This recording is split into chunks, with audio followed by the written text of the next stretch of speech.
افراد نے اسلام قبول کرنا شروع کر دیا. نحمده ونصلي على رسوله الكريم اما بعد فاعوذ بالله من الشيطان الرجيم بسم الله الرحمن الرحيم رب اشرح لي صدري ويسر لي امري واحلل عقدة من لساني يفقهوا قولي ربنا زدنا علما اللهم فقهنا في الدين آمین یا رب العالمین. السلام علیکم ورحمۃ اللہ وبرکاتہ. کیا حال چال ہے آپ سب کے؟ اللہ تعالیٰ سے دعا ہے اور امید ہے کہ آپ خیریت سے ہوں گے انشاءاللہ تعالیٰ. خوبصورت موسم، الحمدللہ اللہ کا فضل ہم سب پر، اور ہم اللہ سبحانہ تعالیٰ سے دعا کرتے ہیں کہ اے رب ہمارے دے ہمیں دنیا میں بھلائی اور آخرت میں بھلائی، اور بچا ہمیں دوزخ کے عذاب سے. آمین یا رب العالمین. اس دعا کے ساتھ ہم آغاز کرتے ہیں اپنی سورہ ملک کی آیت نمبر 28 آیت کا. انشاءاللہ سورہ ملک کی ہم ایک آیت ایک دن میں کرتے ہیں، آج ہم 28 آیت کریں گے انشاءاللہ. تو شروع کرتے ہیں. بسم اللہ الرحمن الرحیم.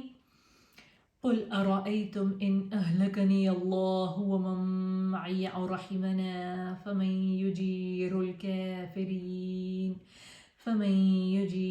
الكافرين من عذاب أليم. آپ ان سے کہیے کہ تم یہ بتلاؤ کہ اگر خدا تعالیٰ اللہ تعالیٰ مجھ کو اور میرے ساتھ والوں کو ہلاک کر دے یا ہم پر رحمت فرما دے تو کافروں کو عذاب دردناک سے کون بچائے گا؟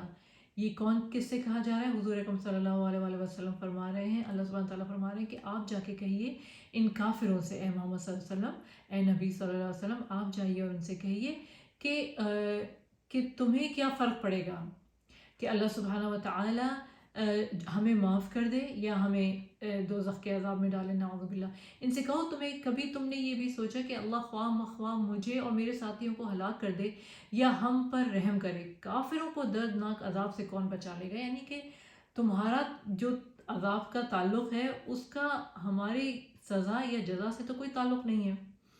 یعنی اگر اس کو اس سیناریو میں دیکھیں کہ مکہ معظمہ میں جب رسول اکرم صلی اللہ علیہ وآلہ وسلم کی دعوت کا آغاز ہوا اور قریش کے مختلف خاندانوں سے تعلق رکھنے والے افراد نے اسلام قبول کرنا شروع کر دیا، تو گھر گھر حضور اکرم صلی اللہ علیہ وآلہ وسلم اور آپ کے ساتھیوں کو بددعائیں دی جانے لگیں، جادو ٹونے کیے جانے لگے تاکہ آپ ہلاک ہو جائیں، حتیٰ کہ قتل کے منصوبے بھی سوچے جانے لگے.